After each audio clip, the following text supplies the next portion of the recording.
ਉਹਰੀ ਹਸਪਤਾਲ GT road Amritsar ਵਿਖੇ rotary club ਦੇ ਸਹਿਯੋਗ ਦੇ ਨਾਲ ਗੁਰਦੇ ਦੇ ਰੋਗਾਂ ਦਾ ਫ੍ਰੀ ਚੈੱਕਅਪ ਕੈਂਪ ਲਗਾਇਆ।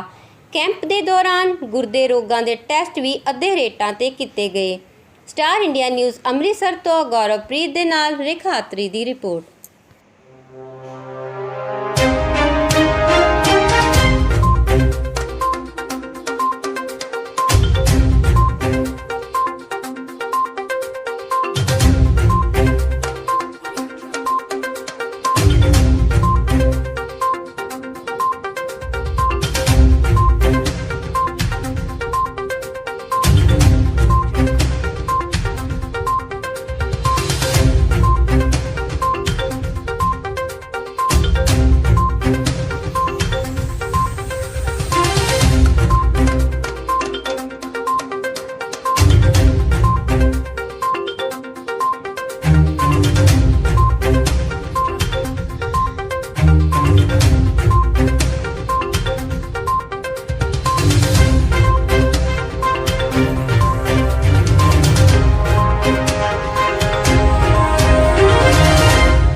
क्या कहना चाहते हैं जी, आज जो कैंप लगाया गया वो?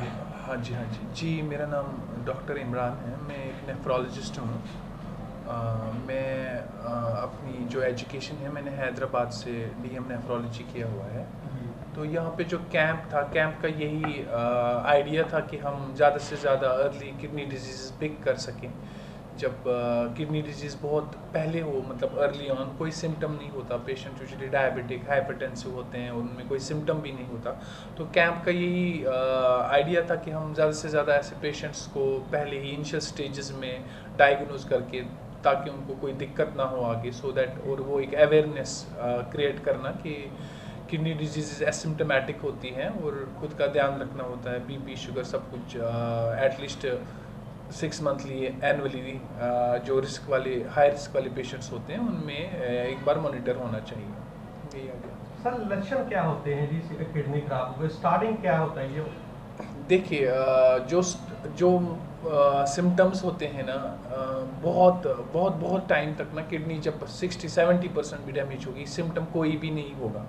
तो इसमें हमें ये करना पड़ेगा, जो भी हाई रिस्क लोग हैं, हाई रिस्क क्या है, जिनका बीपी कंट्रोल में नहीं है, जिनका शुगर कंट्रोल में नहीं है, वो हाई रिस्क है। उनको अपने लेवल पे खुद ही चेक करना पड़ेगा, उनको अपना लैब अपने डॉक्टर साहब को दिखाना पड़ेगा, अपनी शुगर्स कंट्रोल करनी पड़ेंगी, अपना बीपी कंट्रोल करना पड़ेगा, टाइम से दवाई खानी पड़ेगी। और कुछ टेस्ट होते हैं जो उनको 6 महीने साल में एक बार तो करने ही पड़ेंगे, चाहे वो रीनल फंक्शन टेस्ट हो, चाहे पेशाब में प्रोटीन कितनी आती हो, वो देखना पड़ेगा। मैंने कहा कि शुगर सबसे इम्पॉर्टेंट कॉज है, तो उसके बाद बीपी है, उसके बाद बहुत सारे कॉजेज़ आते हैं, लेकिन सबसे इम्पॉर्टेंट जो पब्लिक को अवेयर होना चाहिए वो ये है कि शुगर की वजह से जो भी किडनी डिजीज़ मैक्सिमम होती है वो शुगर की वजह से होती है, और बीपी का भी बहुत बड़ा रोल है। उसके बाद जैसे हम दवाइयों का सेवन करते हैं, खुद ही दवाइयाँ खाते हैं, पेन किलर्स खाते हैं, हर्बल मेडिसिन खाते हैं, वो भी इम्पोर्टेंट कंट्रीब्यूटर्स हैं इसमें। सर, खान पान का भी कोई ध्यान रखना चाहिए, कुछ ऐसी चीज़ जो किडनी खराब करती है? एग्जैक्टली। देखिए, एक हेल्दी लाइफस्टाइल होता है, एक हेल्दी डाइट होता है, वो हर चीज़ के लिए हेल्दी होता है, चाहे वो किडनी की बात करें, चाहे वो हार्ट की बात करें। सेम ही है कि fruits, vegetables, fibre rich diet हो, वो जो हम तली हुई चीज़ें खाते हैं वो लेस हो, नमक खाने में लेस हो, स्मोकिंग ना करें, एक्सरसाइज का ध्यान, एक ब्रिस्क वॉक रोज़ होनी चाहिए 30-45 मिनट की। सो वही है, जो भी हेल्दी हम बोलते हैं वही किडनी के लिए भी रूल है। हेल्दी डाइट चाहे हार्ट हो, किडनी हो, सेम ही रहता है। सर, दिनचर्या कैसी करनी चाहिए? अपना नाम बोलते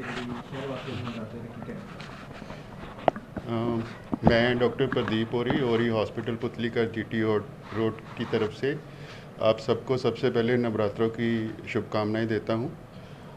आज हमने 2 अक्टूबर पे गांधी जयंती पे हॉस्पिटल में गुर्दे रोगों का विशेषज्ञ डॉक्टर इमरान के द्वारा कैंप लगवाया है, जिसमें कि हमें रोटरी क्लब अमृतसर का जो क्लब है उसने सहयोग दिया है।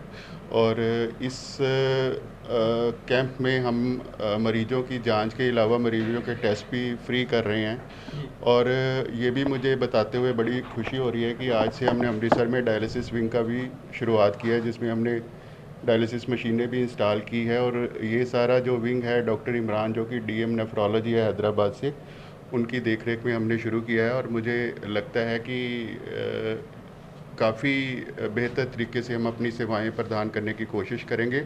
और मुझे सभी से उम्मीद भी है और आशाएं भी हैं कि वो हमें इसमें सहयोग देगी।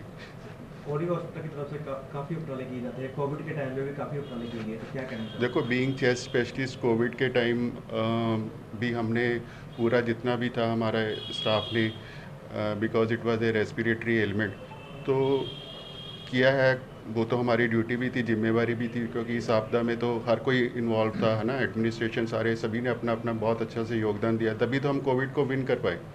अदरवाइज़ कुछ भी मुश्किल आ सकती थी। तो ऐसे ही हम आगे भी जो भी जहाँ पे भी हमारी ज़रूरत होगी तो हम करते रहेंगे। Thank you sir.